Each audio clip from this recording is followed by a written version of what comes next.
Yo mga idol, kamusta? Sports Talk PH nga pala. Ang panalo ng mga Pinoy. Pag-usapan natin yan mga idol. Ngunit bago ang lahat ay huwag kakalimutang mag-subscribe at i-click ang notification bell button for more sports talk.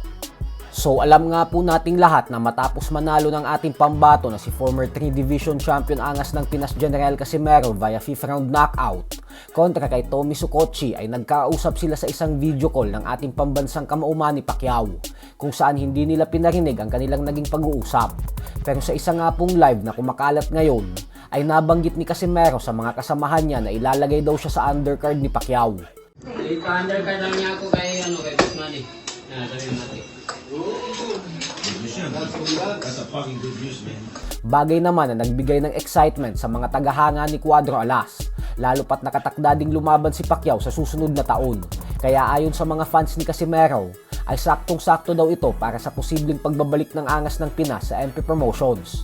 Pero ang problema nga po dito ay dahil hindi pa rin nagkakaayos ang kampo ni Casimero at ng MP Promotions President Sean Gibbons. At alam naman nating lahat na kahit si Pacquiao ang may-ari ng MP Promotions, ay si Sean Gibbons pa din ang gumagalaw at nag-aasikaso ng lahat ng mga laban at nag-aalaga sa mga MP boxers. Kaya ang kondisyon po ni Gibbons ay pwede daw nilang tanggapin ulit si Casimero sa MP.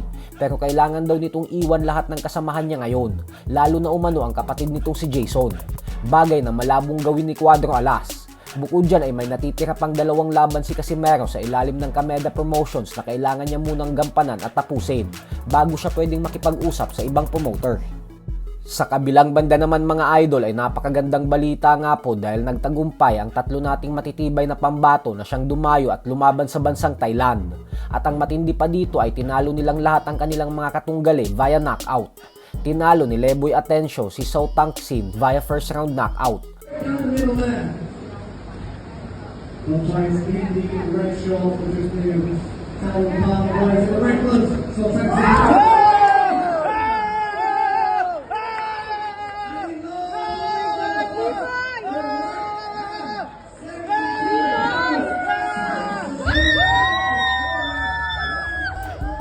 Habang si Lemuel de Barbo naman ay pinataob si Mongkol Naksri via second round knockout.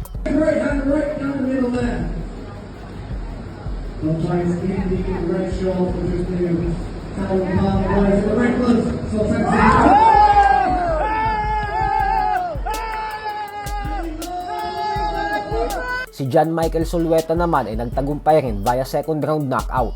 So hanggang dito na lang po muna tayo mga idol. Sports Talk PH, kakaiba ang laban ng mga Pinoy. Lakas at dedikasyon ng aros ng tinuon. Kamaong nagbabaga ang sayo ay babaon.